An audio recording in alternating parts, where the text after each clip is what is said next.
ಆ್ಯಕ್ಚುಲಾಗಿ ಓಡಬೇಕಾದ್ರೆ ಸ್ವಲ್ಪ ಎಮೋಷನಲ್ ಆಗಿತ್ತು. ಅಂದರೆ ಇಟ್ ವಾಸ್ ಅಷ್ಟು ಈಸಿ ಆಪ್ರೇಷನ್ ಅಲ್ಲ, ರಿಸ್ಕಿ ಆಪ್ರೇಷನ್.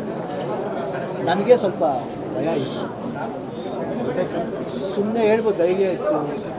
ಬಟ್ ಒಂದು ಏನಂದರೆ ಏನೇ ಇದ್ರೂ ಫೇಸ್ ಮಾಡಬೇಕಷ್ಟೇ. ಒಳ್ಳೇದಾಗುತ್ತೋ ಕೆಟ್ಟದಾಗುತ್ತೋ ಗೊತ್ತಿಲ್ಲ, ಏನೋ ಒಂದು ಧೈರ್ಯವಾಗಿ ಹೋಗ್ಬೇಕು.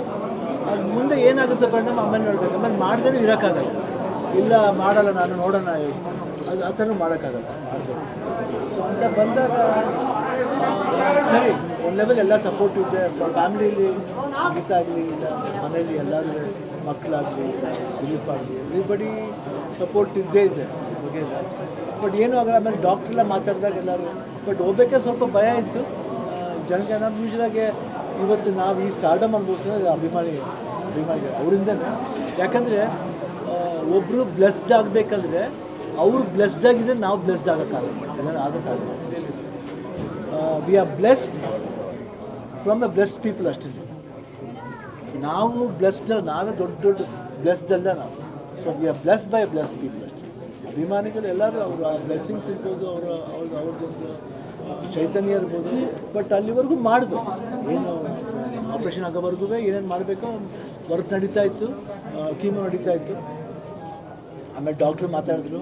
ಹೋಗ್ಬೇಕಾದ್ರೆ ಸ್ವಲ್ಪ ಎಮೋಷನ್ ಆಗಿತ್ತು, ಭಯ ಇತ್ತು.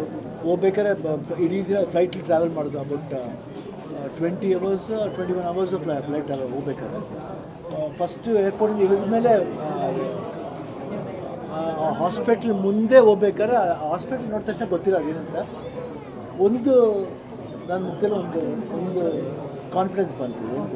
It was looking very good. Lake ಇತ್ತು, ಆಮೇಲೆ ರೋಡ್ ಅಟ್ಮಾಸ್ಫಿಯರೇ ಒಂಥರ ಪಾಸಿಟಿವ್ ಅನಿಸ್ತು. ಮನಸ್ಸಲ್ಲಿ ಏನೋ ಒಂದು ಧೈರ್ಯ ಬಂತು. ನಾನು ಗೀತಂಗೆ ಹೇಳಿದೆ, ಏನೋ ಒಂಥರ ಧೈರ್ಯ ಬರ್ತಾರೆ. ಅದಾದಮೇಲೆ ಆಯಿತು, ಡಾಕ್ಟ್ರ್ ಮನೆಗೆ ಹೋಗಿದ್ದೆ ಊಟಕ್ಕೆ, ಅವರು ಎಲ್ಲ ಮಾತಾಡಿದ್ರು. ಆಮೇಲೆ ಆಪ್ರೇಷನ್ ದಿನ ಬಂತು. 6 hours ಇವ್ರಿಗೂ ಟೆನ್ಷನು, ನಮಗೆ ಗೊತ್ತಿಲ್ಲ, ನಾವು ಹೋಗಿದ್ದೀವಿ ಅಷ್ಟೇ. ಯಾಕೆ ನಾವು ಅನಸ್ತೀಸಿಯಾ ಕೊಟ್ಟಿದ್ದು ನಮ್ಗೆ ಗೊತ್ತಿಲ್ಲ. ಬಟ್ ಬಂದು ಹೇಳಿದ್ಮೇಲೆ ಎಸ್.